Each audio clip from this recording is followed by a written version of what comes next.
कई बार बहुत से जातक सर्वगुण सर्व साधन संपन्न होने के बाद भी आजीवन असहज परिस्थितियों से गुजरते रहते हैं। वे उन असहज परिस्थितियों से निकलने के लिए हर संभव प्रयास करते हैं, किंतु फिर भी उनके हाथ असफलता ही लगती है। तब ऐसे में वे स्वयं से ही एक प्रश्न पूछते हैं कि आखिर मेरे प्रयासों में कहाँ कोई कमी थी? आखिर मुझ में ऐसी क्या कमी है कि मेरे हाथ हर बार असफलता ही लगती है?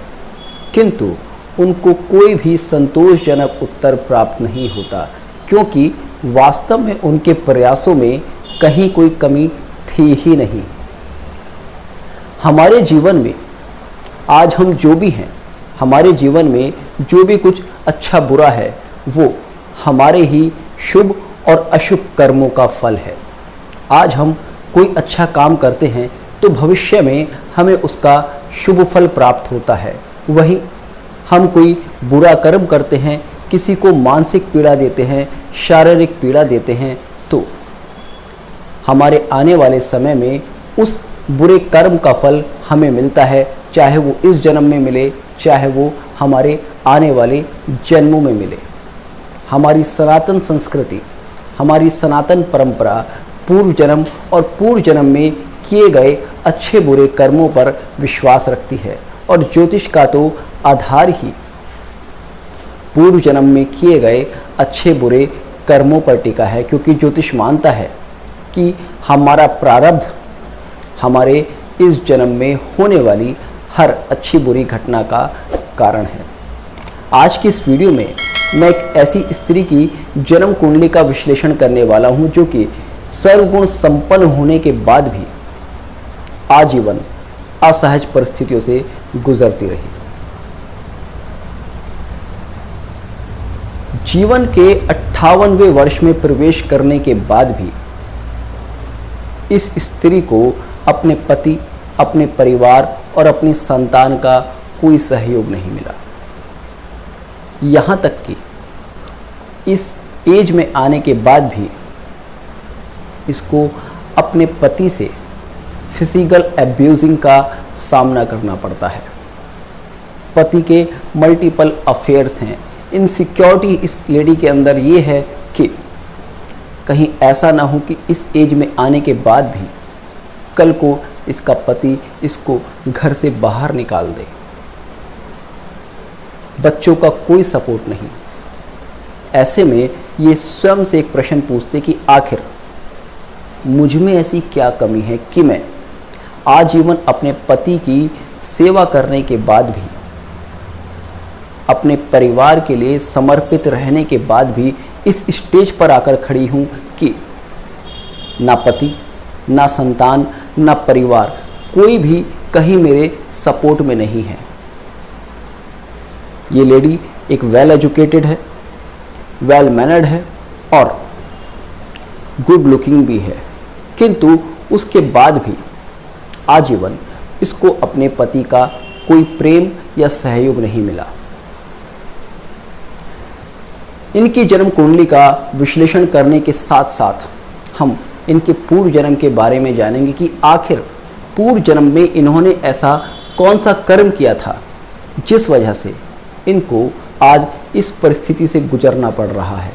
क्योंकि जैसा मैंने आपसे कहा कि हमारे जीवन में होने वाली हर असहजता के कारण कहीं ना कहीं हम ही हैं, हमारे ही पूर्व जन्म में किए गए कर्म ही है। आप ये जो कुंडली देख रहे हैं, ये मिथुन लगन की कुंडली है। सबसे पहले हम इस कारण को जानते हैं क्यों इनको आजीवन परिवार का सहयोग नहीं मिला। किस तरह से ये कुंडली बताती है कि इस लेडी को परिवार, संतान और पति का कोई सहयोग नहीं है, क्यों इसके पति के मल्टीपल अफेयर्स हैं। आप देखेंगे इस कुंडली में दो भाव, जो कि परिवार का भाव है, उसका स्वामी चंद्र सप्तम भाव में केंद्रम योग में बैठा है। चंद्र के ऊपर किसी भी शुभ ग्रह की कहीं कोई दृष्टि नहीं है। चंद्र के 2 कोई ग्रह नहीं है। तो ऐसे में परिवार भाव के स्वामी का केमद्रम योग में बैठना अपने आप में ये दिखाता है कि यहाँ पर इनको परिवार का कोई भी उचित सहयोग नहीं मिलेगा। साथ ही साथ आप देखेंगे सप्तम भाव का स्वामी व्यय भाव में पहुंच गया है और व्यय भाव में पहुंचकर वो राहु के साथ में युति करता है।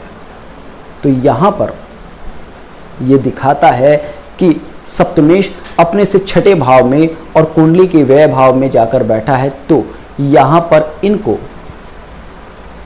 पति से सम्मान या सहयोग प्राप्त नहीं होगा। साथ ही साथ आप देखेंगे मंगल जो कि पति का नैसर्गिक कारक ग्रह है वो सिंह राशि में बैठा है और शनि के द्वारा दृष्टि पा रहा है। और शनि की दृष्टि मंगल पर आने से, क्योंकि शनि मंगल का शत्रु ग्रह है, तो ऐसे में मंगल के अंदर नेगेटिव क्वालिटीज़ बढ़ा देता है। और साथ ही साथ आप देखेंगे कि मंगल यहाँ पर वक्री है और वक्री होकर मंगल अपनी नीच राशि का प्रभाव ले रहा है, यानी कि मंगल के अंदर यहाँ पर नीचता बढ़ रही है, अवगुण बढ़ रहे हैं, जो कि दिखाता है कि पति का जो करैक्टर है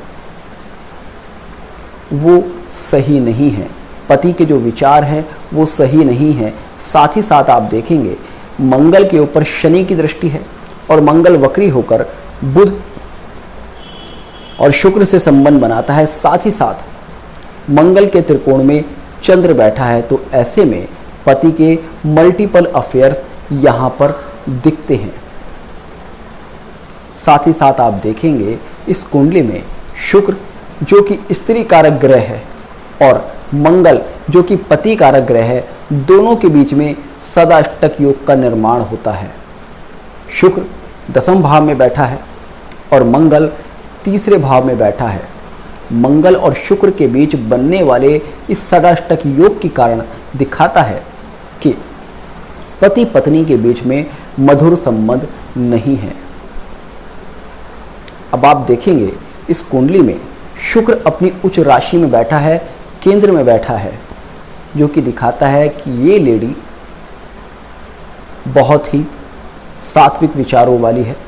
साथ ही साथ आप देखेंगे शुक्र के त्रिकोण में केतु भी बैठा है और शुक्र के ऊपर जब केतु का प्रभाव आता है तो ऐसे में स्त्री को आध्यात्मिक भी बना देता है, परिवार के प्रति समर्पित भी बना देता है।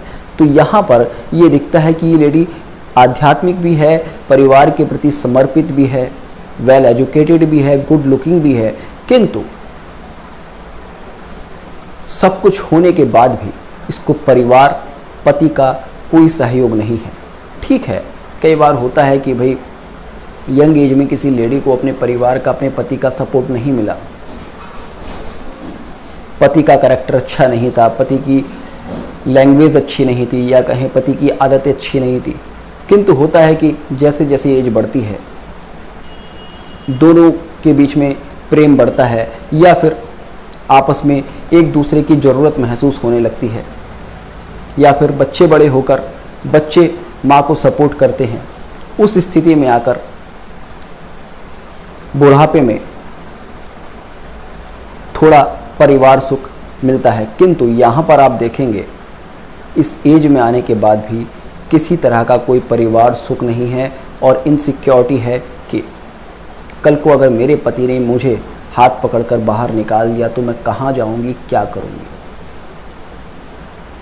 जन्म कुंडली में ये सारे योग दिख रहे हैं, मगर ये सारे योग बने क्यों हैं? पूर्व जन्म में ऐसा कौन सा कर्म किया जिस वजह से परिवार का और पति का कोई सहयोग नहीं है। मैंने इस कुंडली के पूर्व जन्म का विश्लेषण किया और वो क्या विश्लेषण है वो आपके साथ शेयर करता हूँ। पूर्व जन्म में ये स्त्री एक रिलीजियस इंस्टीट्यूट या फिर किसी स्कूल की एक बहुत ही कमांडिंग पोजीशन पर थी और बहुत ही रेस्पेक्टेड फैमिली से बिलोंग करती थी, बहुत ही अच्छी एजुकेटेड थी और बहुत ही सम्माननीय थी। जिस इंस्टीट्यूट को ये कमांड करती थी उस इंस्टीट्यूट में, क्योंकि ये एकदम कमांडेबल पोजीशन पर थी, तो इस लेडी ने पूर्व जन्म में वहाँ के हिसाब किताब में कुछ गड़बड़ की, कुछ वहाँ पर गलत काम किया और वो पकड़ा गया और उस गलत काम की वजह से जो सफ़र करना पड़ा वो इसके पति को और इसके पूरे परिवार को करना पड़ा। कई बार होता है ना कि आपने तो कोई गलत काम कर दिया, इंसान गलत काम करके निकल गया, मगर उसका जो दंड है पूरे परिवार को भुगतना पड़ता है। तो इनके पूरे परिवार को उस कर्म की सज़ा मिली। बिना किसी गलती के इनके परिवार को सफ़र करना पड़ा, जिस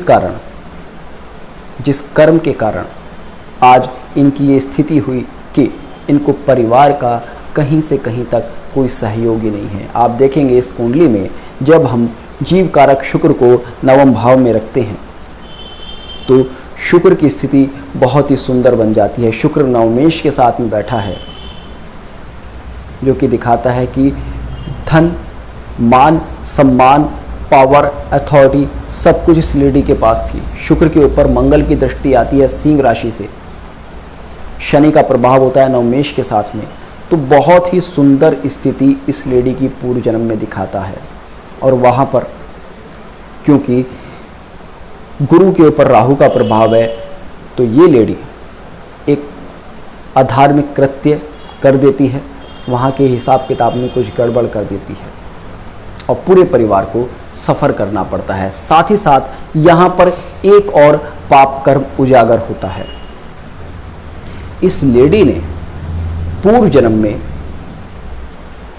किसी धार्मिक स्थान पर रहने वाले जीव को कोई कष्ट दिया है, या फिर इसकी इग्नोरेंस के कारण किसी धार्मिक संस्थान में रहने वाले किसी जीव, किसी जानवर की डेथ हो गई, हत्या हो गई, जिसका भी फल इस लेडी को इस जन्म में मिल रहा है। खैर, आने वाले समय के लिए अगर हम बात करें तो जो गोचर दिखाता है तो वो दिखाता है जैसे ही शनि मीन राशि में प्रवेश करेगा, यानी कि आने वाले 2.5 साल बाद इस लेडी के लिए फाइनेंशियल, प्रोफेशनल स्थितियां सुधर कर आएंगी, इसके परिवार की स्थितियां सुधर कर आएंगी, क्योंकि शनि शुक्र के साथ में संबंध बनाएगा जो कि इस कुंडली का जीव कारक ग्रह है, और बुध के साथ में संबंध बनाएगा जो कि इस कुंडली का लग्नेश है। और क्योंकि इस कुंडली में शनि नवम भाव का स्वामी है तो गोचर में जब नवमेश 10वें भाव में गोचर करेगा तो वहाँ पर इस लेडी के लिए एक पॉजिटिव टाइम शुरू होगा।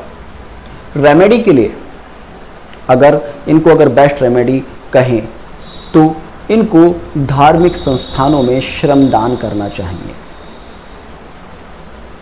स्लम एरियाज में बने इंस्टीट्यूट्स में श्रमदान करना चाहिए, और जीवों को, पालतू जानवरों को या लावारिस जानवरों को अगर किसी तरह का कोई कष्ट होता है तो वहाँ उनकी सेवा करनी चाहिए। ये इनके लिए बेस्ट रेमेडी है। और साथ ही साथ ये अगर वृक्षारोपण करें तो ये भी इनके लिए बहुत ही फलदायी होगा।